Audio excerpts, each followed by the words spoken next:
Bom, pessoal, hoje vamos falar, nós aprendemos aí sobre LGPD, né? Lei anticorrupção, enfim, aprendemos vários tópicos aí importantes aí para quem vai se tornar funcionário do Banco do Brasil, né? Então, nada mais também é tão importante quanto o conhecimento sobre a ética aplicada, certo? Então, assim, quando a gente fala de ética, né, a gente fala sobre o princípio universal do bem, né? De saber lidar com a questão dos valores e virtudes, né, em relação a pessoas e ao ambiente. Então, quando a abordagem vai ser tanto em relação à ética empresarial, né, e profissional, como também a ética aplicada na instituição. Como é que o Banco do Brasil hoje ele conduz o código de ética dele? Então, para quem vai ser funcionário de um banco, isso aí vai ser aplicado em tanto no Banco do Brasil como em qualquer instituição séria, né? Esses princípios éticos, a conduta, o código de conduta e código de ética são fundamentais, tá, pessoal? Então, tanto, como eu falo aqui, como tanto para empresas públicas como privadas. E aí vamos conhecer um pouquinho mais desse código de ética do Banco do Brasil. Fiquem à vontade para perguntar o que quiserem, tá? Qualquer dúvida. Então, na verdade, assim, o que é código de ética? Ele é um instrumento de formalização de visão, né, de valores. A gente precisa sempre estar revisitando a instituição, toda organização, ela tem a sua visão, tem seus valores, tem propósito e princípios. Onde é que ela quer chegar? Qual o propósito da instituição? Qual o propósito? Tá? Quais são os princípios da organização? O que é que norteia a base da organização? O que é que traz orgulho para quem faz parte de uma instituição financeira, como o Banco do Brasil, por exemplo? Tá? Então, esse código de ética ele se estende, esse compromisso se estende para os clientes e usuários, claro, né? Para a alta administração, os diretores do banco, desde a presidência do banco, né? Os diretores, os altos executivos do banco, gerentes nacionais, enfim. E se estende para gerência, né? Os gerentes e funcionários e colaboradores. E não só eles, tá, pessoal? A gente tem que pensar em relação a, quando eu falo assim, código de ética extensivo aos clientes, também, não é? É preciso que dentro de um banco os clientes entendam quais são os princípios éticos do banco, tá? Até pela condução dos funcionários, pela forma de tratar dos funcionários, pela seriedade dos funcionários. Então, o corpo funcional precisa conhecer bem esse código. E aí isso também se estende aos investidores e credores do banco, claro, né? Os concorrentes, né? Por questão de concorrência, de respeito, concorrência leal. Conhecendo a instituição e o código de ética dela é importante também para a atuação no mercado. E aí, governo e órgãos reguladores também, comunidades e órgãos reguladores. Qual o Banco do Brasil ele precisa passar esses princípios éticos, tanto que vai desde a alta administração até os funcionários que tem no Brasil e no exterior. O Banco do Brasil tem correspondentes externos, tem instituições, tem agências externas, né? Diferentemente da Caixa Econômica, ele tem atuação no exterior.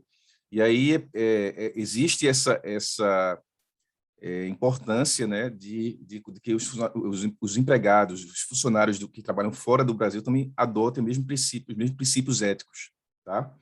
O Banco do Brasil, até a parte de investimentos, por exemplo, BB Miami, existe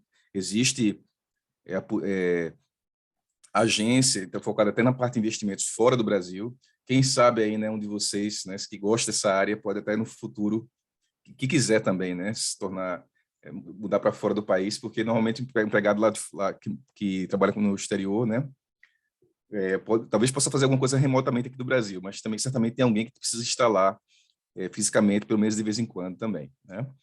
Então aqui é preciso que esses princípios cabem conhecer lá para os preceitos, né, do Código de Ética, certo?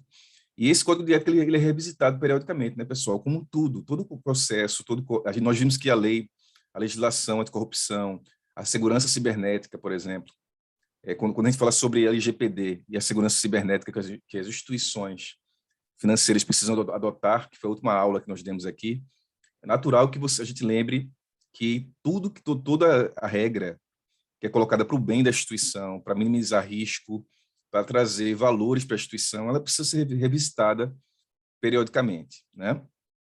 Então, ela precisa agir, a empresa precisa agir diante dos desafios da atualidade também. A atualidade, ela traz desafios. O mundo hoje, ele muda. Enquanto a gente está conversando aqui, já existem várias informações novas que chegam em relação a tantos assuntos no mercado, é que essa mudança é constante, ininterrupta, né? E o banco precisa estar pronto para assumir esses desafios da atualidade, que é de tanta informação, filtrando, logicamente, o que é relevante para ele, né? Então, na verdade, assim, a importância para vocês é tão grande desse código de ética que ele vai até os procedimentos de pré-admissionais do banco. Então, na pré-admissão, os empregados, vocês estão tendo a oportunidade já de conhecer aqui na aula de conhecimentos bancários a importância e o que é o Código de Ética do Banco do Brasil, que vai ser muito parecido com outras instituições, tá? Eu trabalhei na Caixa Econômica, eu conheci o Código de Ética, muito similar em muitos aspectos. O banco vai colocar com suas palavras, mas a essência é a mesma, tá? Então, aqui, primeiro, né? Quando a gente fala de Código de Ética, é sempre aquela situação da dúvida, o que é certo e o que é errado. Eu vou para o lado certo ou vou para o lado errado? E como é que eu vou saber o que é errado e o que é certo?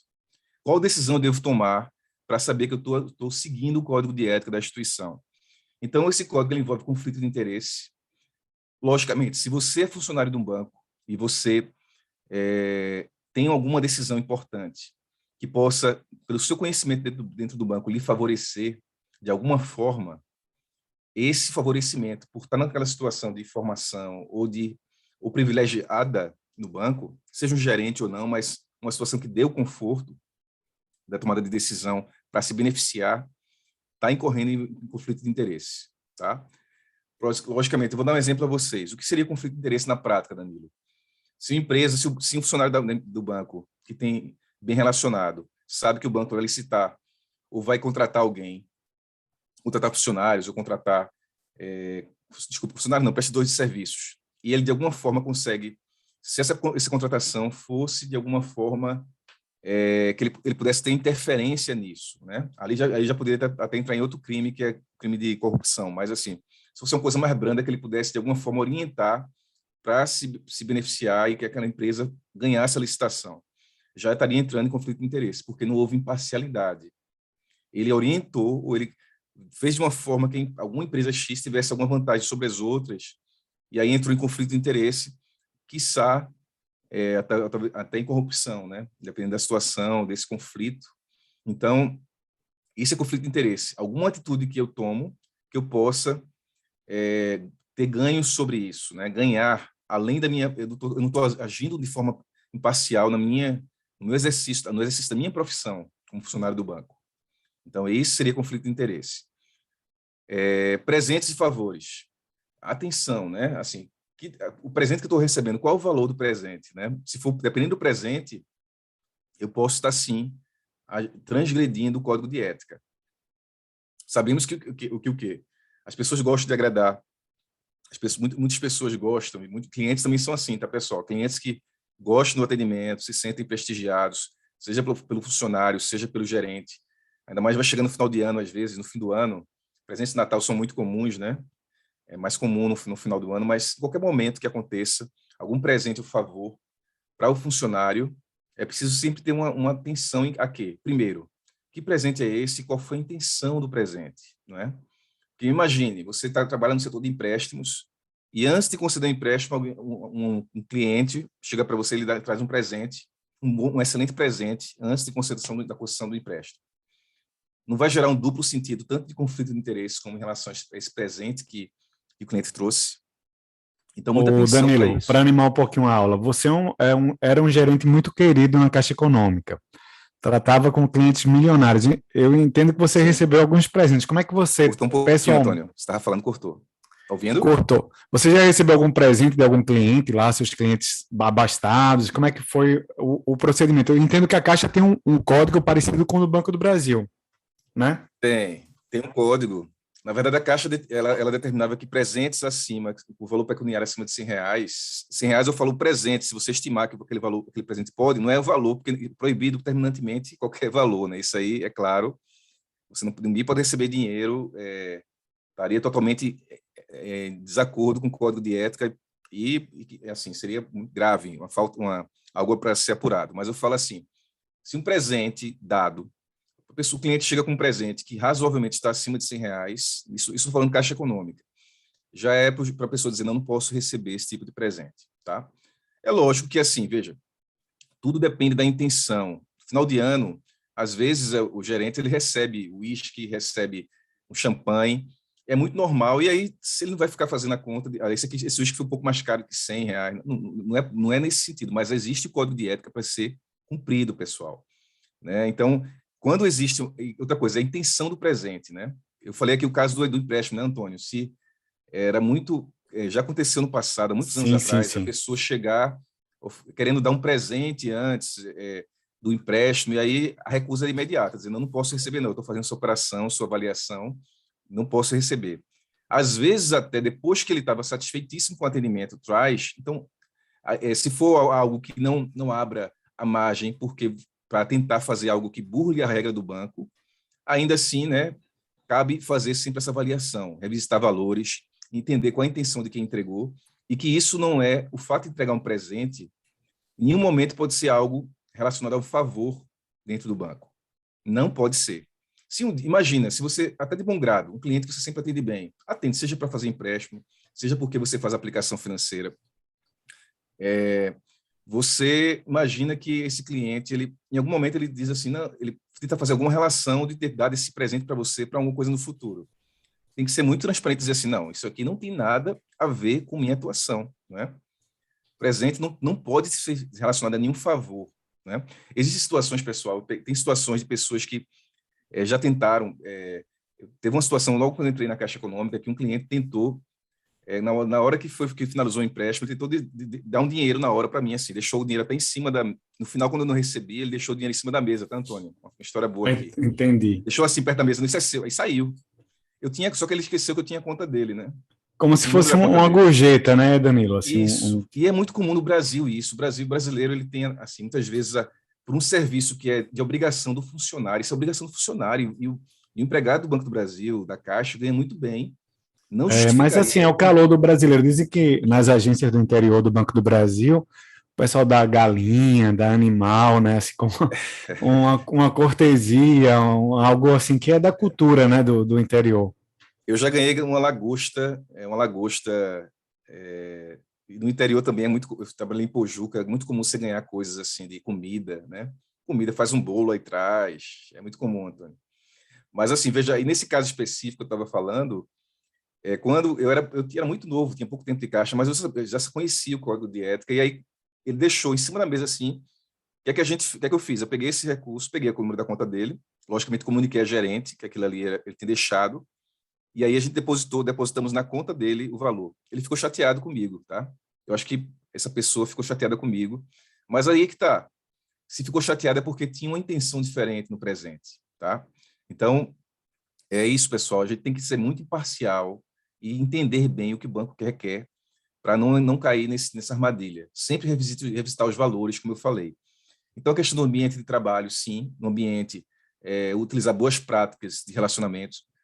A ética vai desde até você tratar bem as pessoas, não destratar, não usar termos que não sejam agradáveis, né, com as pessoas. Uso de palavrões, por exemplo, não é adequado. Né, ter habilidade de relacionamento para não menosprezar os seus pares, seus colegas da instituição.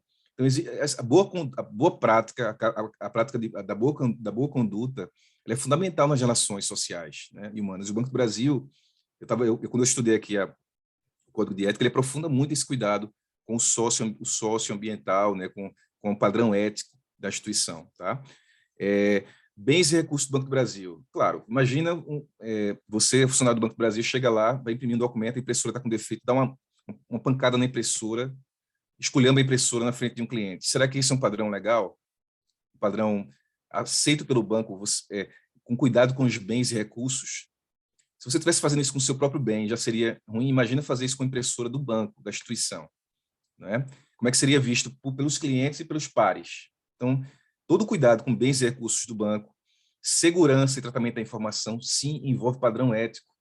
Imagina um cliente chega, você está falando mal do outro cliente aqui, dizendo detalhes da operação do outro cliente. Isso aqui faz de vez em quando, não paga, não sei o quê. Imagina como é que seria desagradável para quem escuta essa informação, o cliente que chegou. Então, pessoal, assim, envolve a boa conduta de falar o que é necessário, de falar com imparcialidade, de falar com prudência, né? Ter o bom uso, o uso do bom senso no que se fala, tá? Então, envolvimento com a comunidade e sustentabilidade também, né? Envolvimento com a comunidade e sustentabilidade, por quê? A comunidade muitas vezes precisa de recursos do banco, precisa ser de atendimento do banco. E aí a gente costuma dizer, no banco não tem usuário, banco público não tem usuário, tem sempre clientes, tá? Mesmo que ele não seja correntista. Então tem que ser visto de forma positiva, e tem que se atender muito bem, não importa quem seja, tá? Não importa quem seja o cliente, tem que ser bem atendido. Então o envolvimento e a questão sustentável também, que hoje é a tônica, se fala muito no momento, né? Sobre a sustentabilidade aí eu falei um pouquinho disso aqui, quando eu falei sobre a utilização de copos plásticos diminuindo, a utilização de papel, né? Cada vez mais buscando evitar. Assim, isso vai desde a diretriz da alta administração, quando reduz a quantidade de páginas do contrato, até o uso com cuidado dos papéis, tá? Não é para usar papéis também para fins pessoais, usar recursos do banco para fins pessoais, isso não é permitido. Uso responsável das mídias digitais, o que quer dizer isso? Usar o acesso às informações do banco, às mídias, tem que ter cuidado com isso, né? Imagine se algum funcionário está acessando, ou funcionária, está acessando conteúdo impróprio dentro do banco. E aí, sem querer, o conteúdo impróprio está aberto, chega um cliente e vê, uma cliente e vê aquele conteúdo impróprio. É uma utilização das mídias digitais, tá? Isso até a própria rede social, muitos bancos já bloqueiam acesso a redes sociais para não ser utilizado ali no tempo que o funcionário está lá no banco, para se dedicar à instituição e não para estar utilizando para fins particulares o horário pelo qual ele tá sendo remunerado, né? Então, de forma muito pragmática, nesse sentido de boa utilização do tempo também, tá? Boa utilização do tempo. A tomada de decisão, sim. Quando existe uma interrogação, existe um ditado, né, Antônio? Não sei se você lembra disso. Se você está na dúvida se aquilo ali é certo ou errado, não faça. Isso é um ditado que muitas pessoas que crescem, vão crescendo na instituição, quando tem uma dúvida se aquele procedimento é certo ou errado, é melhor não fazer, tá? Então, tomada de decisão é importantíssima. Faça aquilo que você tem convicção de que está certo em relação aos princípios da instituição, ao código de ética e a seus valores pessoais também, né? Tá? Esse alinhamento pessoal com o banco na tomada de decisão, ainda mais quando existe um cargo gerencial. Talvez aqui onde você no Eu acho, futuro... Danilo, que todo mundo que é adulto, no fundo, sabe o que é errado, né? Assim, a gente sempre sabe o que é certo e o que é Exato, errado. exato. Né? Perfeito. Então, assim, essa questão do saber e não ignorar essa percepção dos valores, não ignorar e sempre revisitar esses valores é importante. Responsabilidade do segmento gerencial, aí o gerente ele tem, além de tudo, mais responsabilidade, né? É preciso, enquanto funcionário, não fazer com que tentar ter o cuidado para não colocar o colega que é o líder, que é o chefe, numa situação desconfortável que ele não saiba, porque querendo ou não, o funcionário também participa disso e está mais para ele a responsabilidade do que vai assinar. Quando eu falei isso, contratos, por exemplo, se encontrou alguma coisa, algum indício que aquele contra-cheque não é aquilo, ou que houve alguma informação inverídica, por que passar despercebido e passar para o gerente assinar aquele processo?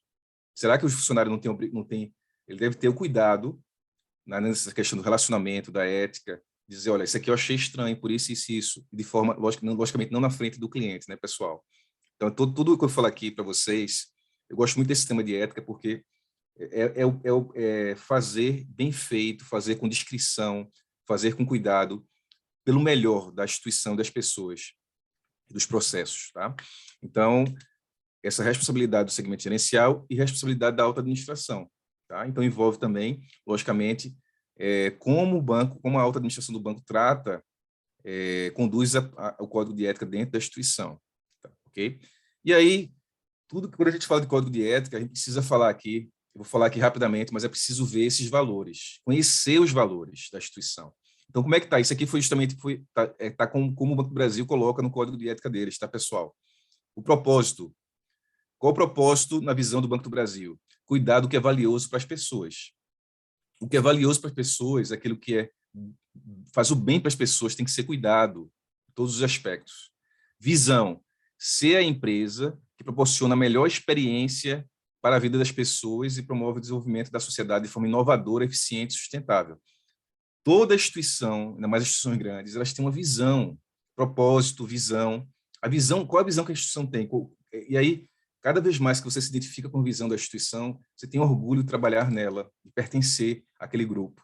É o significado para o funcionário, para o gestor, para a alta administração, quando ele consegue alinhar esses interesses, essa visão que ele tem com a instituição. E aí, por consequência, valores. Quais são os valores do Banco do Brasil, pessoal? Foco no cliente, né? Já repetindo um pouquinho do que falou no propósito. Entender o que é valioso para o cliente. E aí, pegando o gancho da visão, a inovação de novo. Veja como cita inovação, como isso é importante hoje. E aí já mostra uma visão mais nova, uma liderança mais inspiradora. Porque no passado, quer dizer, os bancos ainda têm uma gestão muito vertical, que é natural, né? Tem uma hierarquia, um banco muito grande, tem uma liderança muito vertical. Mas a inovação, sempre presente no discurso, eu falo isso porque na Caixa Econômica também se falava muito disso, né? Fala-se muito disso recentemente, falando muito. Então, inclusive, cursos para falar de inovação, a iniciativa, tal. Então, cursos internos. A inovação, né? É importante que o funcionário ele se sinta à vontade para compartilhar suas ideias, porque isso faz com que a instituição cresça.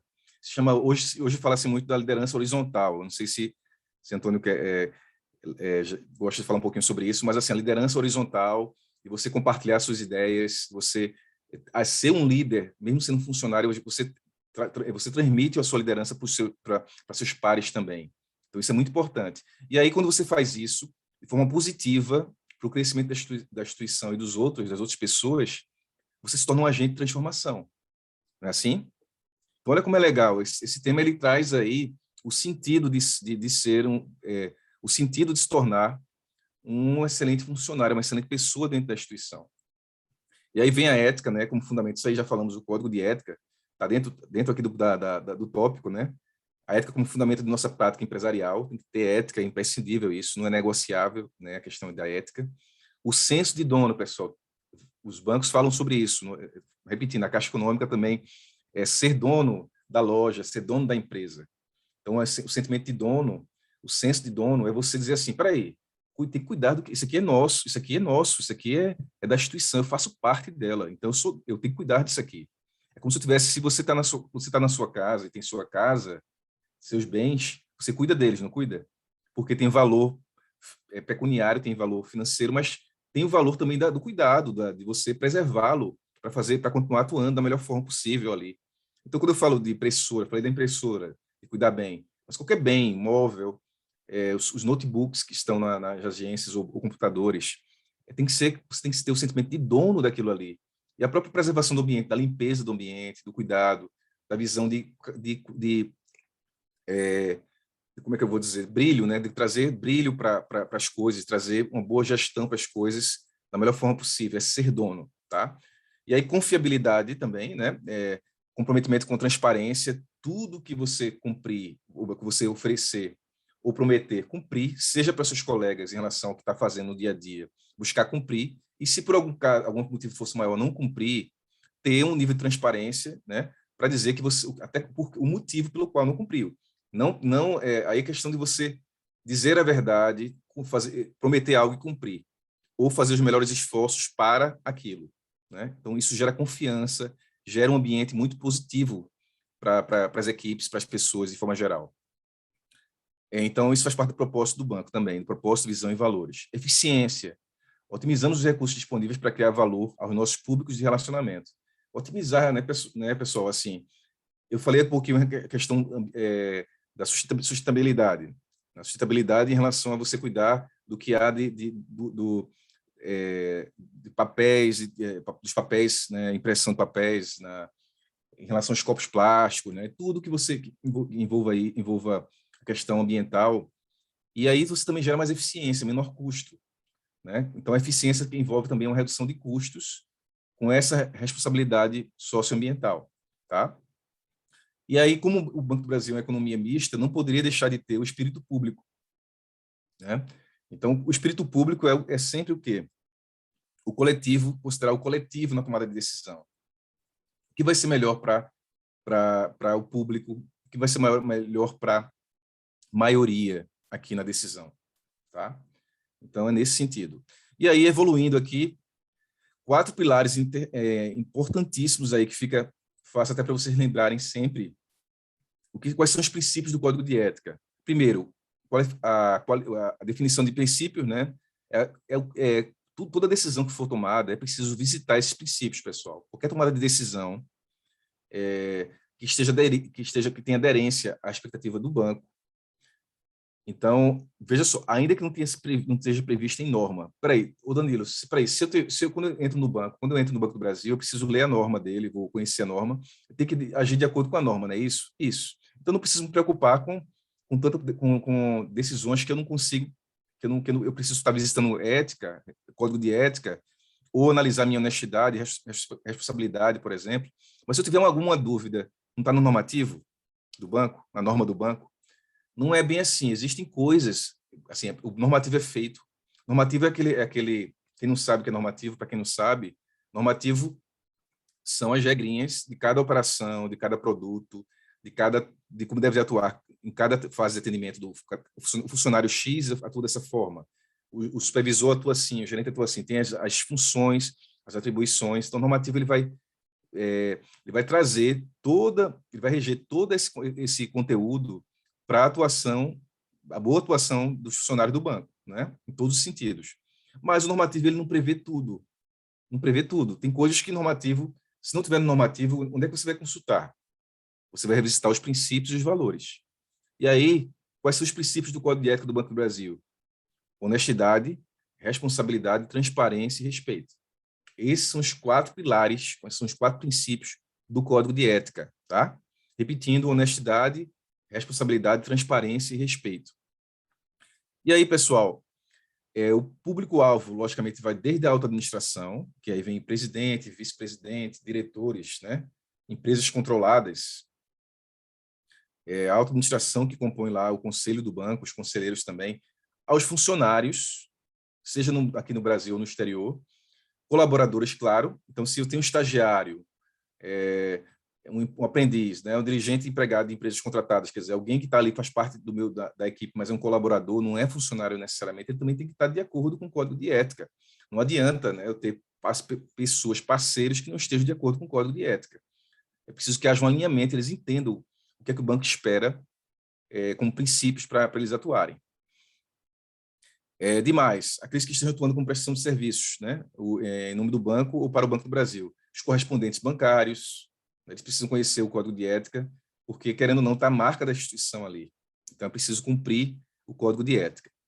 Avançando aqui, então, quando fala sobre o Código de Ética, existem boas práticas de relacionamento que o Banco do Brasil cita. E aí é algo que assim, eu diria que é intuitivo diante do que nós falamos até aqui, né? Confiança, honestidade e ética, falamos sobre confiabilidade, honestidade e ética já. Então, é preciso que pratique isso.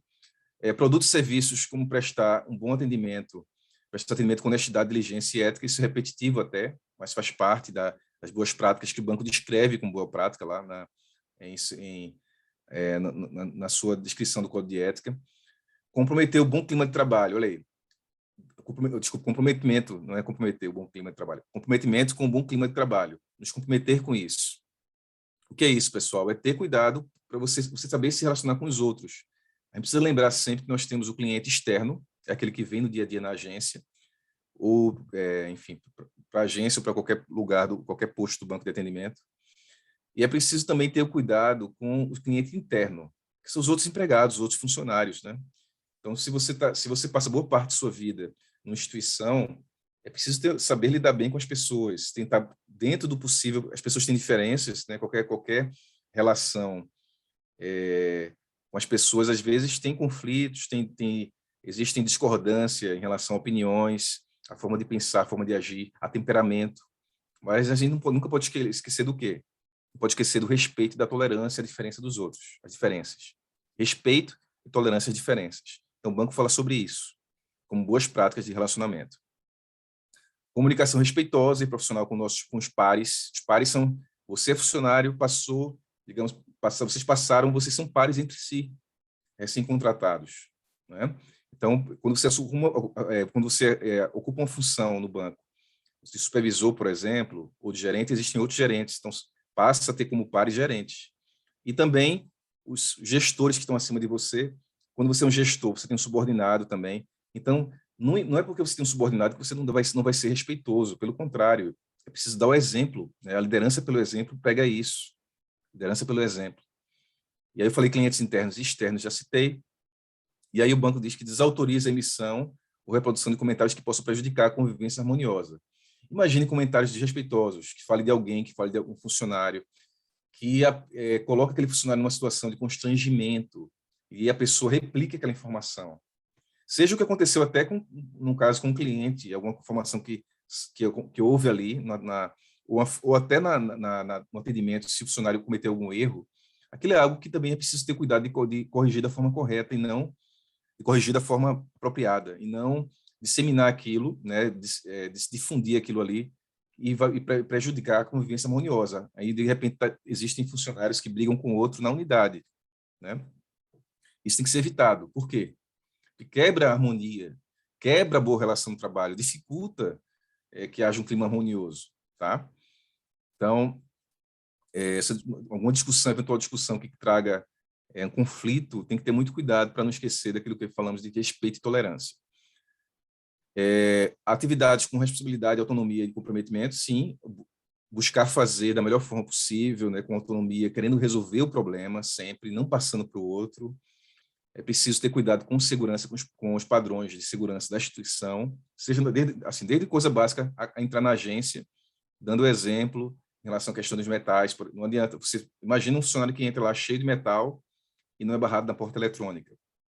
Se a norma de segurança diz para o funcionário tirar, botar lá na caixinha também, ele tem que cumprir, porque senão ele vira um alvo, né? Quando sai, fica o pessoal, até para os bandidos mesmo perceberem assim, olha, aquele ali entra sempre com metal, ele pode ser um alvo num momento de segurança. Então, para se proteger, é importante cumprir as normas de segurança, não se expor assim, tá? Então, considerar a segurança e a saúde do trabalho pilares institucionais, segurança e saúde pilares institucionais. Quer dizer o quê? Existe um cuidado com a questão da saúde em relação a barulhos na instituição, em relação a postura, né? Em relação enfim, esses bancos costumam ter unidades formadas por empregados que cuidam da saúde laboral, saúde no ambiente de trabalho, né? A boa prática no ambiente para que o funcionário não tenha problema de saúde. Até a própria LER, que é muito conhecida, né? Hoje o banco ele procura ter meios que a pessoa não precisa estar autenticando com tanto movimento repetitivo.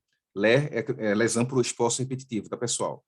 Então, quando eu falo de saúde do trabalho, é isso, é ter formas que a pessoa, antes a pessoa tinha que contar dinheiro, né? Assim, fazia assim, a contagem de dinheiro assim o tempo todo, né? Separando, e tinha habilidade até. Eu conhecia, viu, Antônio? Não sei se você conhecia, mas eu conhecia pessoas, caixas, que eles pegavam uma quantidade de dinheiro, assim, já tinham mais ou menos, sabiam já quanto era que tinha ali, e acertavam, pela habilidade que tinha de contar. Imagina, desenvolve tanta habilidade que consegue saber quanto já tem ali sem contar, mas tem que contar para conferir, né? Conferir e registrar. Mas, assim, esses caixas, por exemplo, eles fazem muito movimento, e aí era muito comum para quem, ainda mais quando os caixas trabalhavam com muitas horas extras, né, que hoje isso diminuiu bastante, mas quando tinha necessidade, esse esforço repetitivo causava alguma lesão no futuro. Quando passa anos fazendo isso, causava alguma lesão. E aí, existem já máquinas que contam dinheiro hoje, quantidades maiores de dinheiro, né? Pode contar isso já é uma iniciativa para poder cuidar da saúde laboral. Enfim, entre outras coisas. Norma de segurança, já falei, saúde do trabalho, proibir. Aí, assim, importantíssimo, né? Imagina um funcionário que tem o hábito de, durante a semana, beber ou consumir alguma droga ilícita. Isso é proibido, terminantemente proibido. Isso pode gerar apuração de responsabilidade e até demissão no banco, né? Demissão por justa causa, tá, pessoal? Porque trabalhar embriagado, você compromete tudo isso que a gente está falando aqui, de ética, de bom relacionamento, de atender de forma harmoniosa, né, com respeito ao profissional e aos clientes, né, aos outros profissionais. Embriagado, quem está embriagado costuma faltar com muitos desses princípios, né? Contribuir com as atividades diárias para a manutenção do caráter laico e apartidário da empresa. Quer dizer, sem ficar trazendo discussões políticas, polarizando, né? Cada um tem sua posição política. Lembra que é um dado sensível.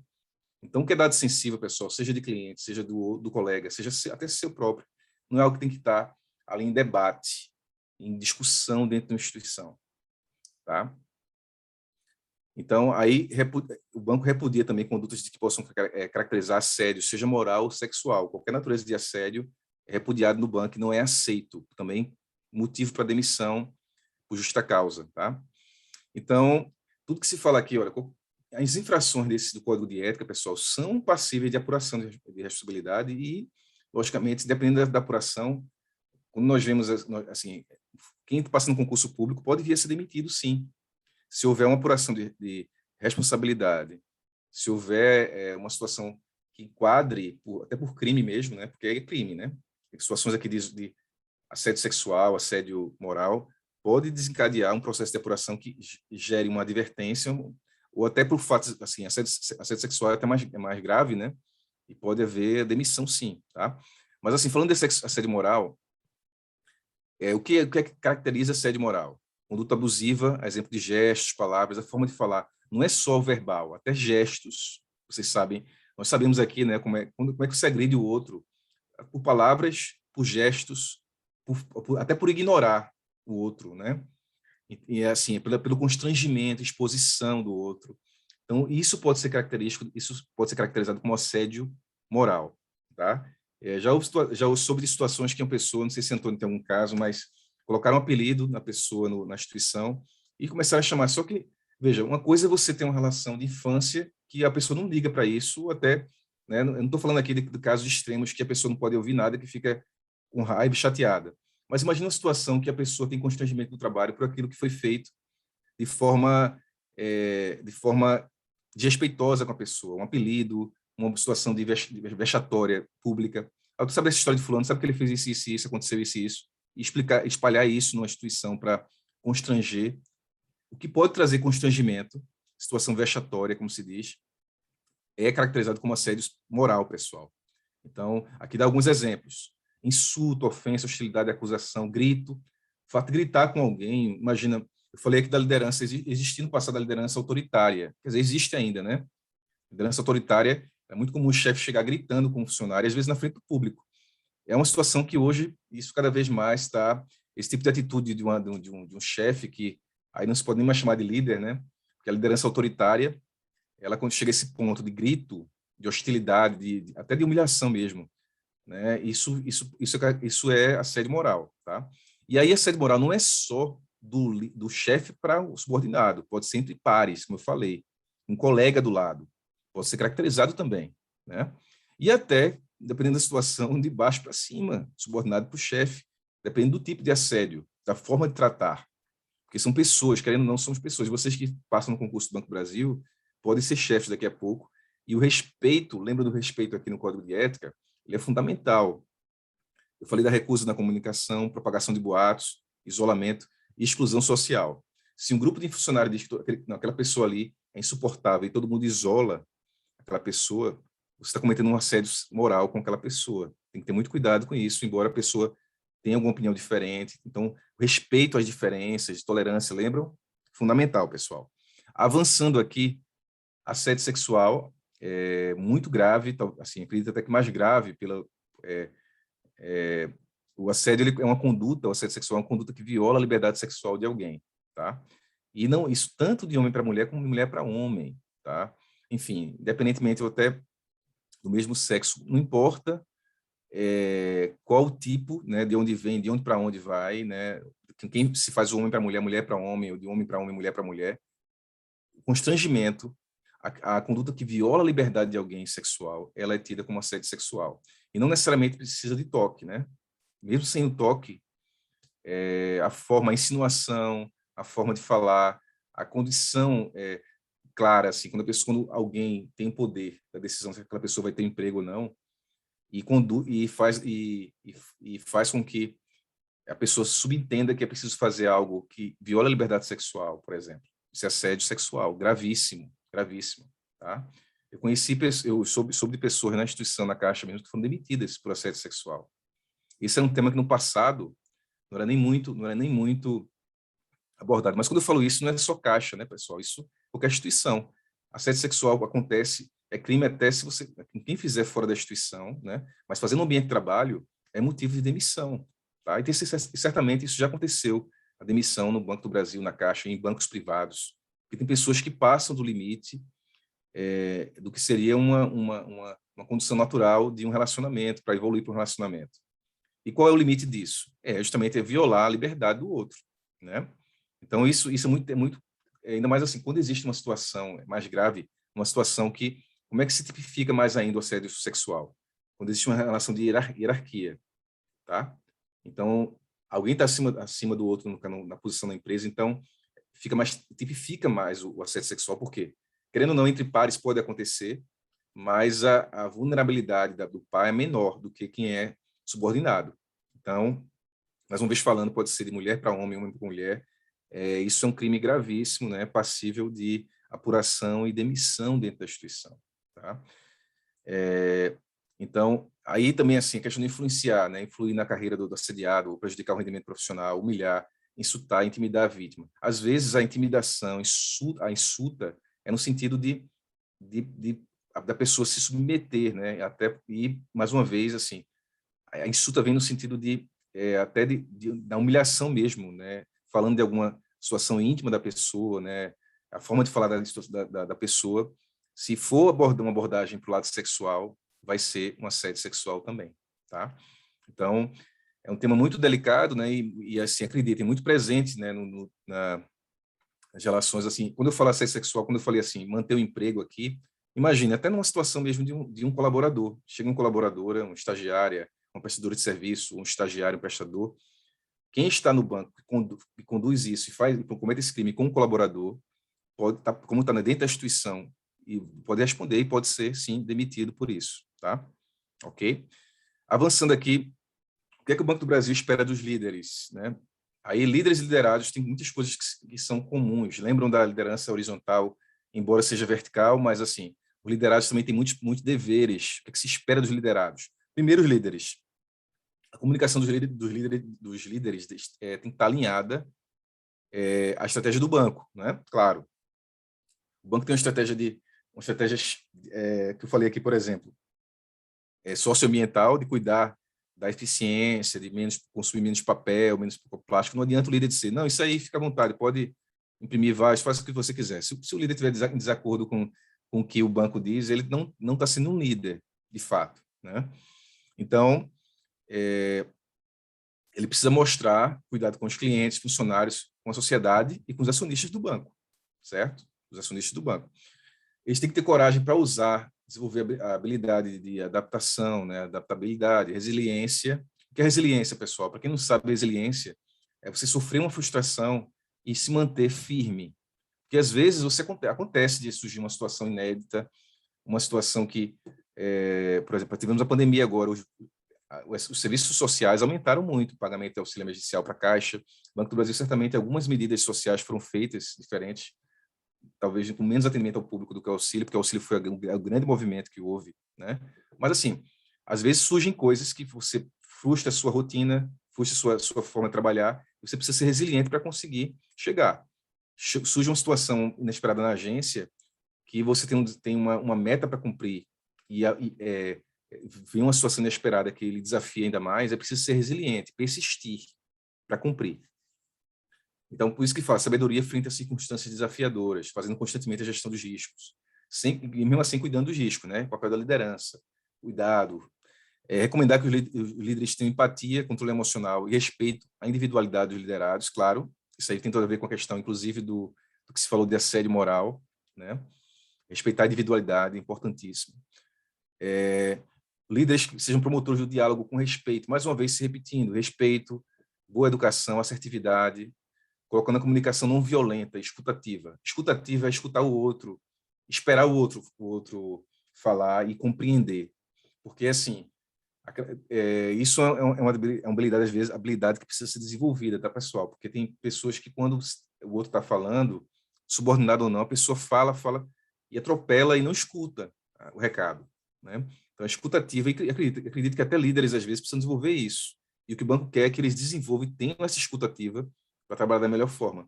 Escutativa não quer dizer que vai concordar com tudo que o outro fala, mas é perceber e, inclusive, ter empatia ao escutar. Esperamos que nossos líderes contribuam para o desenvolvimento dos liderados, incentivando a autonomia, inovação e transformação cultural. Sim, ele precisa, se o líder não estimular tudo que o banco prescreve em relação ao que espera em relação ao código de ética, fica difícil, né? Então, a própria inovação que se falou tanto aqui, o líder tem que estimular esse tipo de atitude. Ideias novas, traga ideias novas, vamos discutir. Melhorias podem subir para ser analisado pelo banco se vai adotar ou não. E, às vezes, surge uma ideia inovadora, tá, pessoal, que é implementada. Sobe e alguém lá, um funcionário que deu a ideia no início, o banco vai usar bem isso e vai crescer, vai melhorar os processos. Porque ideia inovadora não é só inventar a roda, né? Ideia inovadora pode ser melhorar o processo de atendimento, por exemplo. É você trabalhar com uma melhoria dentro do processo interno. Dar uma dica, uma sugestão, e ninguém tinha pensado naquilo. Acredite, acontece. Às vezes até com uma frequência acima do esperado. Uma sugestão que faça otimizar aquele processo no atendimento, ganha-se tempo no atendimento, por exemplo, e aí o banco, quando entende que isso é importante, ele implementa. E até pode padronizar, né? E aí, valorizar reconhecimento, pessoal. Quando as equipes atingem os objetivos, é preciso reconhecer, né? Então, reconhecer não é necessariamente só elogiar, pode ser ou entregar algum presente, pode ser de tantas formas, né? Assim, na verdade, assim, reconhecer não é você ganhar uma comissão por algum produto vendido, isso não é reconhecimento, o elogio é um reconhecimento. Às vezes, chegar lá, dar um abraço na pessoa, um aperto de mão, publicamente elogiar, porque costumo dizer, elogie publicamente e critique individualmente. Não sei se vocês já ouviram falar desse ditado. Elogios públicos, né? Isso estimula muito. E a crítica, o feedback construtivo no individual. Chamar pessoas e dizer, olha, isso aqui, vamos entender isso aqui, resolver assim e tal. Então, isso tem tudo a ver com a questão do código de ética da instituição, né? Você não expor as pessoas e valorizar as vitórias e conquistas, tá? Então, avançando em relação aos liderados é muito parecido, né? Respeitar o código de ética, claro, isso é um dever de todos que fazem parte da instituição, até os colaboradores, a alta administração, funcionários como nós vimos também. Respeito, tolerância, controle emocional e maturidade, sim. Comunicação, né? A prática da comunicação não violenta e escutativa, também para os liderados, tá, pessoal? Você precisa... Como é que um liderado vai escutar o seu chefe, vai escutar o colega do lado, vai escutar os clientes, se ele não tem escutativa e tem uma comunicação violenta, por exemplo.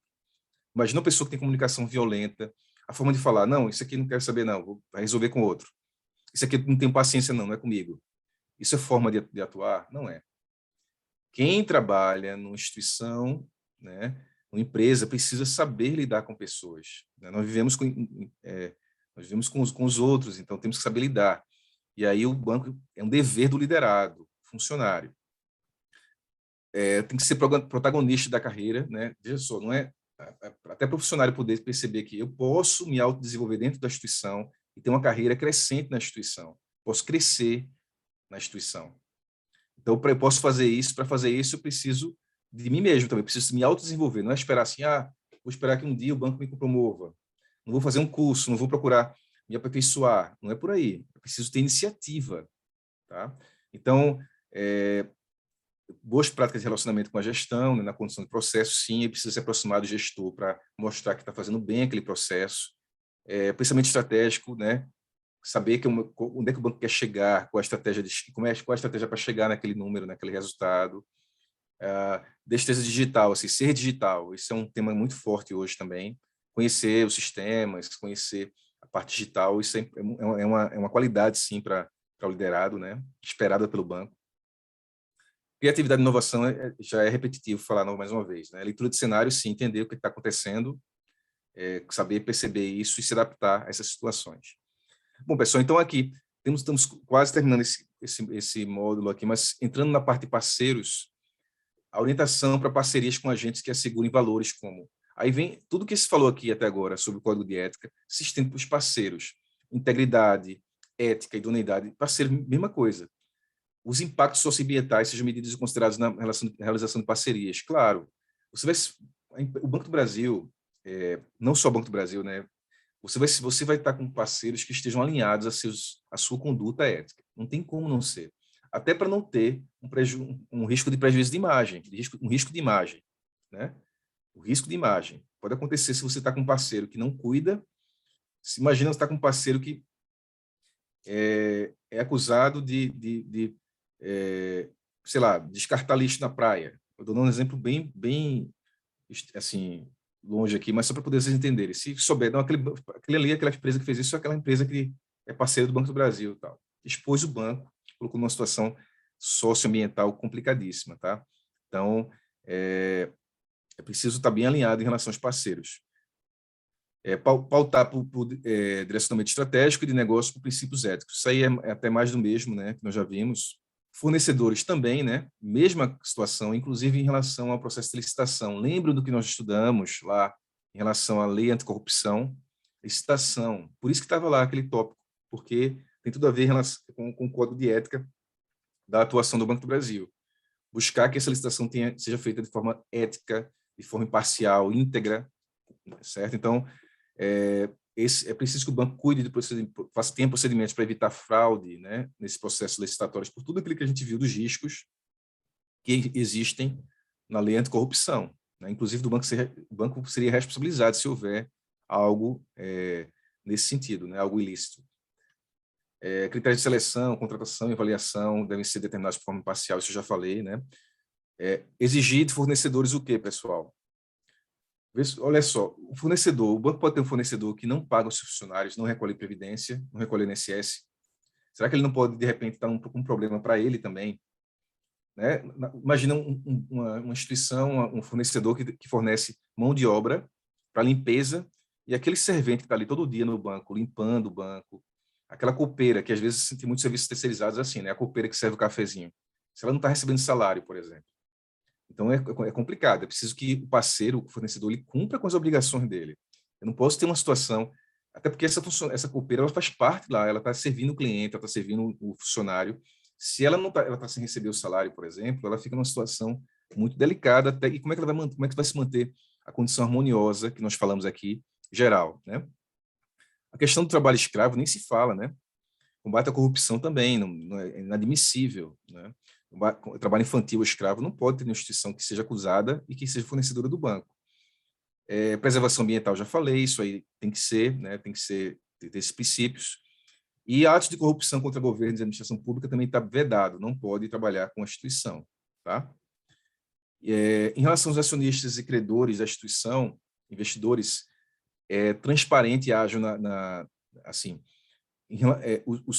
isso tem muito a ver com o balanço. Quando se falar sobre ações, investidores e credores, pessoal, tem a ver com a transparência do Banco do Brasil na demonstração do balanço financeiro dele. Não ser feito de forma ética, de forma mostrar que o resultado das operações, fluxo de caixa, eles realmente estão adequados, são resultados fidedignos, corretos, certo? Não pode ter um arrumadinho ali. O resultado, e assim, essas instituições são muito auditadas, né?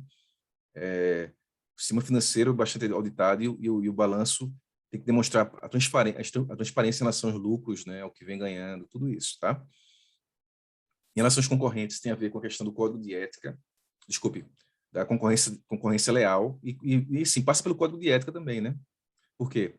Eu preciso que o concorrente me conheça, saiba como é que eu atuo, quais são meus princípios éticos, e eu preciso praticar a concorrência leal, tá? E, por fim, como a instituição, como o Banco do Brasil, ele atua como um dos braços do governo também, então ele é parceiro do poder público para implementar política, projetos, programas socioeconômicos, né? Muito ligado, inclusive, na parte agro, como até o Antônio falou aqui recentemente numa aula, buscar o desenvolvimento sustentável do país, então isso é fundamental. A articulação da administração pública com o segmento econômico da sociedade, quer dizer, o que é articulação? O Banco do Brasil atende o público, atende pessoas físicas e jurídicas. Então, ações do governo passam por ele como operador. Lembra do Sistema Financeiro Nacional? O operador Banco do Brasil, ele vai estar atuando ali na articulação, unindo as pontas, né, do interesse público com as pessoas para implementar as políticas necessárias, né? A atuação do poder público em conformidade com diretrizes internacionais, sim, né? Combate à evasão fiscal, à corrupção. Lavagem de dinheiro nem se fala. Falamos sobre isso quando falamos de lavagem de dinheiro, quando falamos de lei anticorrupção.